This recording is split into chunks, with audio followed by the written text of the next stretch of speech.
Penny, so just briefly, what's wrong with arguing in front of children? Because we all do it, don't we? Yes, we all do it. What the research, which is international research, over 200 research studies, is that there are different types of conflict, and it's really trying to alert parents to the fact that very destructive conflict is an absolute no-no, but constructive conflict, where people argue in ways that children can learn from it, is really what they should be focusing on. I think people will be very surprised to hear about some of the side effects. I know anxiety, such as headaches and stomach pains, fair enough, but stunted growth, really?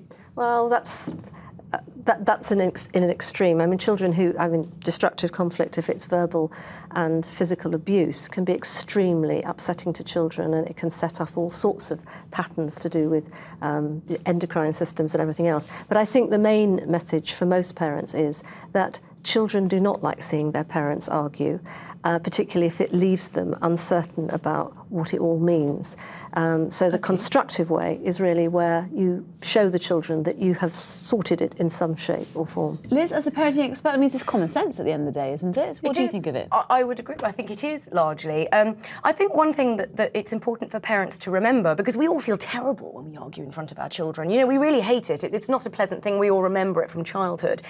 But unpleasant things are actually a part of life, and it's quite important, in a way, I feel, for children to observe people arguing and disagreeing and actually losing their temper sometimes as well and shouting at each other, so long as you say, it becomes a constructive thing and they see that that can be resolved.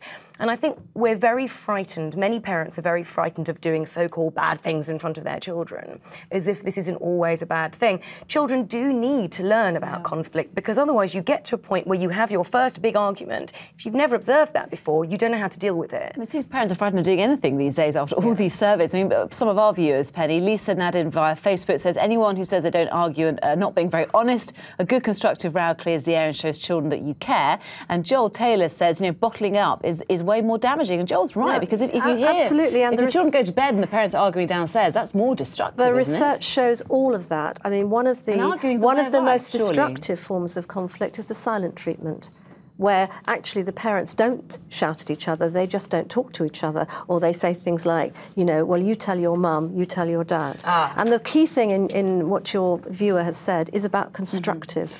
Hayley Fetcher via Facebook also says, this is a good one for you, Liz, if you have a row, you should try and do it when the children are not present. I mean, is she right, do you think? Because again, you know, shielding your children from everything, maybe a family kind of debate is a healthy thing too. I'm sure she's coming at it from a very well-meaning point of view, if you know what I mean. Yes, I would agree that you want to avoid doing it in front of your children, but children are very perceptive and they know, they feel an atmosphere and they know it. Yeah. So it really is important, I think, for them to understand that sometimes this does flare up, but the idea of resolution, for them to be present for that as well, when mum and dad are then making up at that point. But yeah, I've shouted, you know, my husband and I row in front of our children. It'd be weird if you didn't, wouldn't it? Yes, exactly. So Penny, what's the answer then? What's the answer to not quarrelling or doing it in a way that's constructive? It's not about not quarrelling. I mean, the point is, disagreement is part of family life, and actually one of the things that attracts us to being in family is that we are different. How do you row with your husband then, constructively? I've been married for far too long to really worry about how I kind of do it in that sense. In front of your children, if you have them, how do you cope with it?